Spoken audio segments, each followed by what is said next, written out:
Hello again, and it's time for another project. It's another Jack skeleton, just a skull this time. On a previous video I made a little gift for somebody, and you know what it's like, they've come back and said, is there any chance you can make me the skull on its own? So I'm not one for saying no too often, unfortunately, and I don't make any money off these are all just free gifts, by the way. So they wanted the skull itself, so we've printed off our template.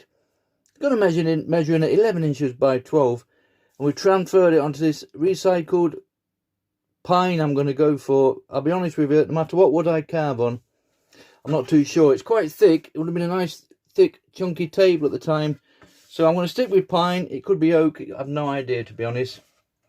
All I know, it's free wood, and that's my favourite type of wood. So we've printed it off, we've stuck it down, bit of tape, good old carbon paper underneath, and literally just draw around it. It takes a matter of minutes. For me, this is all part of the process, so you would just draw around it, steady away like that. There's other methods. Some folk have been known to just stick that straight to the wood and route over the top. I did try it the once, I certainly will not try it again. What a mess. You can do it in reverse and put it the opposite way around with acetone and put that on the top and rub it all in. There's lots of different ways. Do a little research on YouTube, see what you come up with. But good old-fashioned carbon paper or graphite paper and trace is the best method for me. The good thing about doing it that way is you can use that template over and over again should you want to. So there's our carbon paper, nice and fresh carbon you want, not this one here. This one's appeared in every video. It's going to have a channel of its own eventually. And there we are. So there's our little template, all nicely drawn out. Nothing too complicated. I still take time to shade in the areas we want to remove. You might just go away, come back and start routing out around this for some reason. So make your mind up if you want them outset or do you want the ice sitting inset, should we say. The idea for me is we're going to route out all that shaded area, all in the eyes, the nostrils and all the mouth. Then I'm either going to inlay that with black resin once we've painted the wood white, or once it's sanded down nicely we might just leave it as wood. Personally, I like to leave a bit of wood on a project, but the person I'm doing it for, they do prefer the black and white, so we might have to spray a bit of white paint on this or paint it white. We'll see how the mood takes us towards the end of the project. But for now, we're just going to route out all these sections at 3 to 4 millimeter depth. For the line work, I use these little CNC bits. I use these on all my projects. They're great little bits to use. We've got it in there. Maybe not today. No worries. They come in little packs like this, eBay or Amazon. And they come with different degrees on, 20s, 30s, 10s, 15s. And that literally is just the angle of the cut there at the end. We're going to get this in or not, don't we, are we? No, we're not going to focus today, not to worry. So we'll do that with all our lines. Because this is inset, we want to be up to the line on the inside there. There's some weight on this wood, it's an inch thick. And up to the line there, like so, and up to the line, and then we remove all that section there. I very rarely route out on the line its own, because obviously you route out on there and there, you're going to widen that gap there, if that makes sense to you. So always up to the line for me. You'll all have your own method, and you'll all have your own bits. Profile bits, liner bits are ideal, perfect for the lining. I just use CNC bits. They have a small shaft on them, 3.175 millimeter. Now they will fit a Dremel no problem if you have the little Dremel router attachment. But for my 1/4 inch router, we need what they call an adapter reducer collet, 6.35 millimeter. It's just basically a tube, couple of slits in it, and your little CNC bit will slot into there. That's now got a 1/4 inch shank on it, and that will fit you on your router no problem. And as you tighten it up, it just squeezes that all together, and hopefully that's not going to go too far. So we'll use that for the lines. And for the clear out, end milling bits for me. I've got plenty of different bits here. It'll clear out a lot quicker, but we've only got these smaller sections in here, so nothing too fantastic. We can get one that we can squeeze in with. Nice size one like so. And then that's enough just to fit in between those gaps here. And they have the same size shaft on them, 3.175 millimeter. So you pop them up there, set it to the same depth, and we're good to go for the clear out. We'll see what it looks like at 4mm, 3mm should I say, in depth. If you want a bit deeper to allow a bit of resin in, we can always go over it again, just skim over and just narrow it, lower it down just a little bit more. Once it's all routed out, we'll cut it out on a scroll saw, nothing fantastic there, nice easy cut. And then we'll get sander and we'll want to round all these edges off, and we want to round it all into the eyes and the nostrils and so on. And like I say, paint, or our person would like to leave it like that, but I'm just following instructions today on this one. Okay, let's pop our little CNC bit into our adapter reducer collet, and we'll start routing this one out.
Okay, so we've gone all the way around with that CNC bit.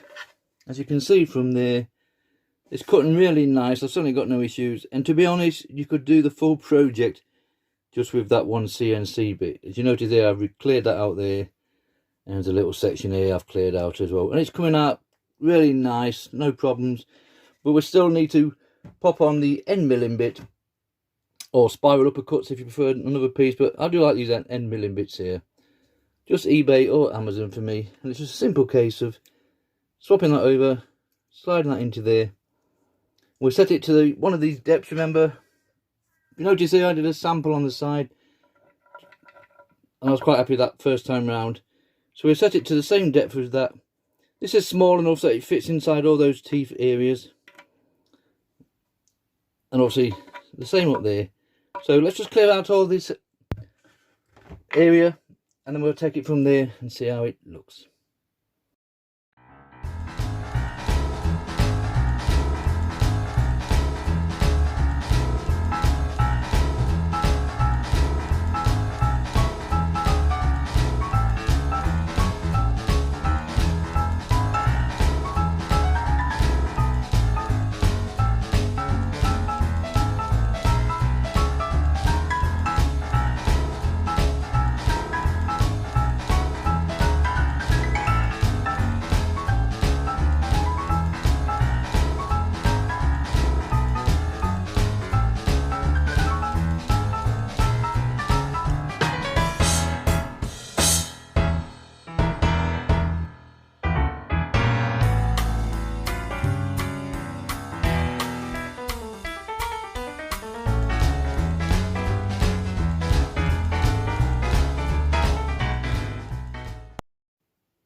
Right, you can see from that, it's all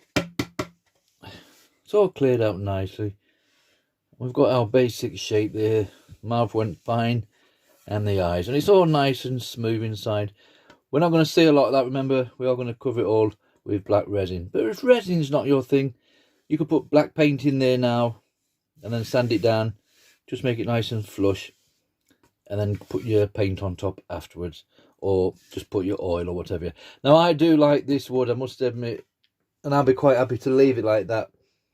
But the person I'm doing it for, she wants it doing white, so the black will stand out against the white. So what we'll do, we'll cut it out now on a scroll saw, and then the bit of wood that's left over, I'm just going to spray on some white paint just to see what it looks like on that scrap bit of wood on the left hand side there. And if it looks fine, we'll have to go for it, unfortunately. Spray it all white. Hopefully that will seal all the insides there. And then we can just put our black resin in, and we'll be heading towards the finishing line. just before that, we're going to cut it out on a scroll saw for me. You might get away with a bandsaw with this one. There's nothing too curvy. But a little scroll saw. It is 1 inch thick, so it's a slow process. I prefer these Pegas number 5 spiral blades. The teeth are spiraled the full length of the blade. You can just see there. There we go. So they will cut in any direction. And they're ideal for big projects like this, because you can just basically just start anywhere you want to. And just gently just feed the blade round. Another couple of options. You get pinless blades. And you get pin blades the same. Either these two will work on here fine. If you were to get a scroll saw or purchase one, preferably you need one with that takes pinless blades. Unfortunately, with my little drapper, I have to use these adapter clamps, and they're a little bit awkward. But on a simple project like this, it's no problem. So I'll just set this up quickly on the scroll saw. We'll cut it out, and then we'll do our final little sanding down. I like to use a flexi cable. It's just a cheap eBay special. I pass it on to the end of the Dremel, and I use a little engraving bit, same again on eBay. You'll get a packet of 30 of similar ones to these, different sizes on, for next to nothing.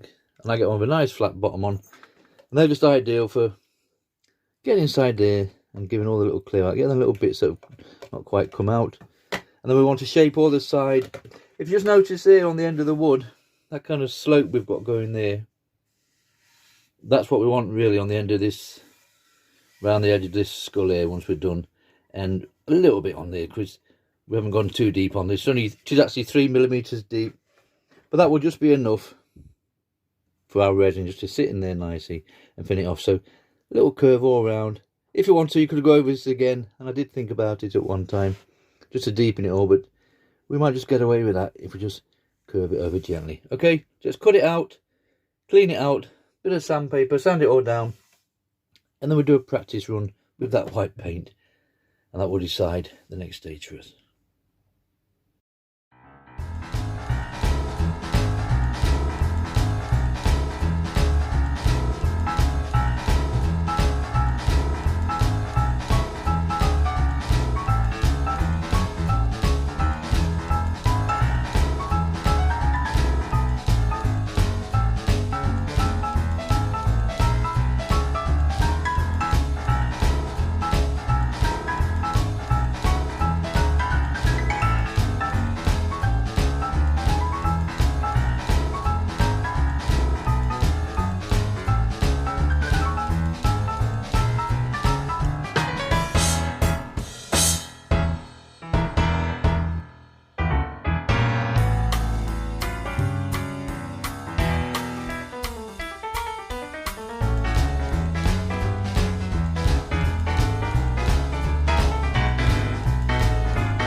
Right, that's all nicely cleared out. Remember, we cut it out with the Pegas number 5 spiral blade. Then we use the mouse sander. Then the little flexi cable with an engraving bit just to clear it all out. And then a good bit of sandpaper just to round off all those edges there. So we've took all the sharpness away around the eyes, the nostrils, and all the teeth markings down there. So we're all good to go on this one. Now, personally myself, I think this wood's really nice, and I'll be quite happy to leave it like that. However, the person that I'm doing it for, they want it painting white. I know, terrible. What can we do? So, painting wise, now normally I would use my little painter's touch, and I'll be quite happy just to put a bit of water on and just dilute it down and do 3 or 4 coats on this. We're going to paint all inside here. We want these side walls doing, because when we do put our resin in, we're not going to fill it right to the top. We still want to be able to feel the routed out area. So basically just enough to cover the back of that. Remember, if resin's not your thing, you could put black paint in there now and then sand it all down so it's all nice and crispy, and then basically paint the rest white, or like I would want to do, boiled linseed, bit of varnish, and that little project will be finished. But for today, it's the first one for me. I've gone through all my projects, and I've got 500 plus, I must admit. And I think I've used spray paint once. So I've tried a bit on some scrap there. This is the white that she's after. And that was straight onto the wood and the side bits there. And that's worked out fine.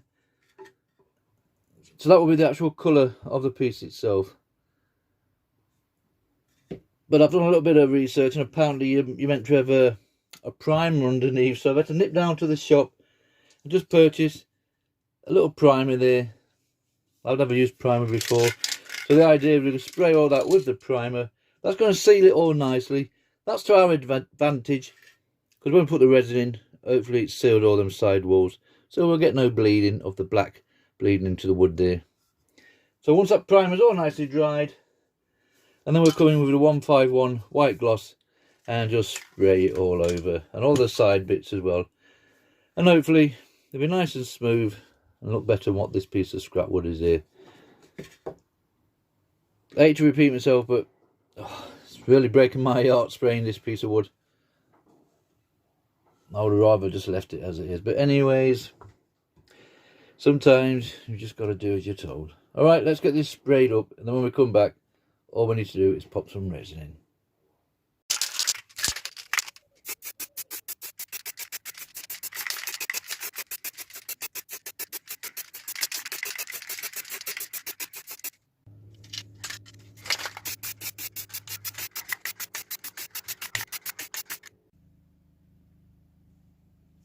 Okay, that's all nicely sprayed up.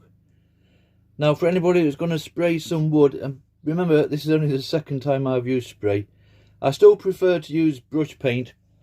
So we did our primer and then sprayed on the white, and then I took the time to read some of the instructions, and it said for lighter whites you need a white primer. Well, obviously I sprayed grey on, because we don't read the instructions, do we guys? So it took more coats than I anticipated, but we had plenty left over, and it's got a lovely finish on that, and all the sides have done near enough for what we need on our little project. So you can just about see that lovely shine from there, and I think that will fit in nicely with the shine from the black resin. So yeah, so any whites and stuff, get yourself a nice white primer, but that worked fine. So the grey primer underneath, and it's gave it a lovely finish. Then obviously just nice white gloss spray to finish it off with. And I'm happy enough with that. So next stage now for us is simply just to fill this in with black resin. We're not going to fill it right to the top, just slightly underneath. When the resin cures, it will go slightly concave on us, and we're just going to fill this all in with a nice black resin, and hopefully the shine on that and the shine on the finished piece will just finish it off nicely. I'm coming around to the painting in the end. I still prefer the wood, but it's also another option. But yeah, spray paint, just make sure you get the right primer to go underneath. I'll just show you the original one I did. I think I still have it here. That was the original white, and that had nothing on. And if you just want to put a thin coat on, you might just get away with that. But it's definitely a whiter white, if that makes sense. So just be careful, and we'll go with what we've got now. We have no options. So let's go and find some resin, and basically we're just going to fill this one in. Okay, it's time to fill up with resin. Nothing too complicated. Basically black for all the pieces that we've left. Now the resin today is Vista 1, 2-part resin, epoxy resin if you want the full title. And it's a 1-to-1 mix, which basically you have A, your resin, and you mix exactly the same amount of B, your hardener. Mix the two together, mix 2 or 3 minutes, and then you're good to go. Simple as that. I like to use these little plastic beakers, little party cups. They're ideal because they have little grooves on the side there. And I basically just count up 5. Pure guesswork on something like this. So I'm going to go 5 for A, your resin. And obviously we're going to go up 5 for B, your hardener. Now for filling wise, I will literally just use one of these plastic party spoons. They're ideal for mixing with. Plus they have a nice little groove, the full length, and you can just scoop it out and just gently fill it in as you go along. I have tried syringes before. It is possible to use a syringe if you want to get the resin that way. It just didn't work for me. And these little plastic pipette things, you can cut the nozzle down a bit and they will work in a fashion to do the same effect, just to get into these nice tight areas. But for me, back of a spoon works fine. For colouring purposes, I will just use acrylic paint. Crawford and black for me. That's about empty, so we have a nice big one as a backup just to keep us right. And we'll just mix our resin off camera. We'll come back in, pop in some nice black acrylic paint, give it a good mixing round, and basically we just fill all this one in. Once it's all filled in nicely, we will get a lighter and just skim over the top, just to release any of those bubbles. Okay, let's just mix this off camera first, and then when we come back, we'll be ready to fill in. Okay, that's our resin nicely mixed up. Now it's just a simple case of popping our black acrylic paint in. They do say 10% of whatever volume of resin you've mixed. Personally myself, I just add to what I think's going to be nice and black. And we want a good strong black today. Remember, we've got to cover that white section up. So just a case of mix like so. Put your gloves on, have a nice proper resin mask, and you want plenty of ventilation. Please don't follow my example. So mix like that. I've got a little cocktail stick here, that will help me just to feed it into those smaller sections around there. So just nice, steady process.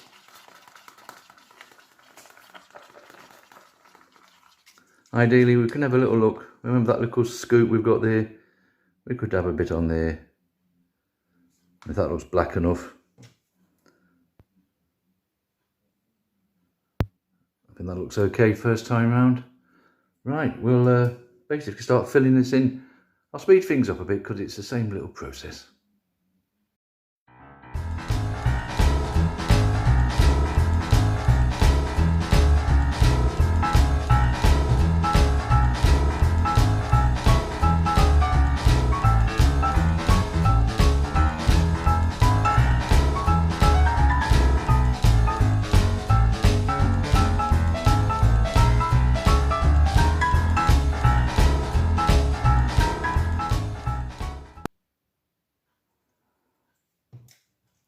Right, that's all nicely filled in. Remember, we haven't gone to the top. We still want to feel the groove there. So it's literally just a case of just enough to say we've filled the back in there. So that's all nicely done. A quick skim over with a lighter. That'll just help any board. Don't keep it on too long because get one that works. Okay. I shall go and fill this lighter up. There we go. Anyway, we'll get a lighter that works, but you get the general idea. We release all those little bubbles, and we just put this to one side for 24 hours. Get a nice cover for it, tray of some description. Then when we come back, this little project will be finished. Right, that's it. This little project is finished. Now that resin's nicely set, roughly about 24 hours. I would leave this for another day or so just to make sure. But you can see from that, everything's nice and solid. We've got a nice concave effect going down there with the resin inside the mouth and the nostril area. And that nice shine there on the spray paint. Remember, it's only the second time I've tried spray paint, and I'm quite happy with that. I will certainly use it again in the future. Just make sure we get the right primer to go underneath. Now the back section, I was going to spray that white. I basically don't see the point now. I've just routed out a slit for hanging purposes. This wood is 1 inch thick, so I'll go in about 3/4 of an inch, and that's plenty there to hang that up, and that will be flush against the wall. So nice, good, solid piece. And it's all gone to plan on this one, so we're quite happy with this. This will be gone to its new home tonight, I can guarantee you that. Just a nice gift for a friend of mine. And I'm coming round to the white paint idea. I still did like the wood beforehand, but it is what it is, and we can only do as requested. So that's it. This little project is finished. So it's Jack's skeleton skull. It measures in 11 inches, so it's 12 inches by 11 inches. We used our CNC bits to do all the line work, and then those little engraving bits to clear it all out with. And then we basically sprayed it with a white gloss, putting the primer under first, and then Vista 1 resin mixed with black acrylic paints just to fill in all the black section. And that's it. This little project is finished. Give it a go, just enjoy yourselves. Thank you very much for watching.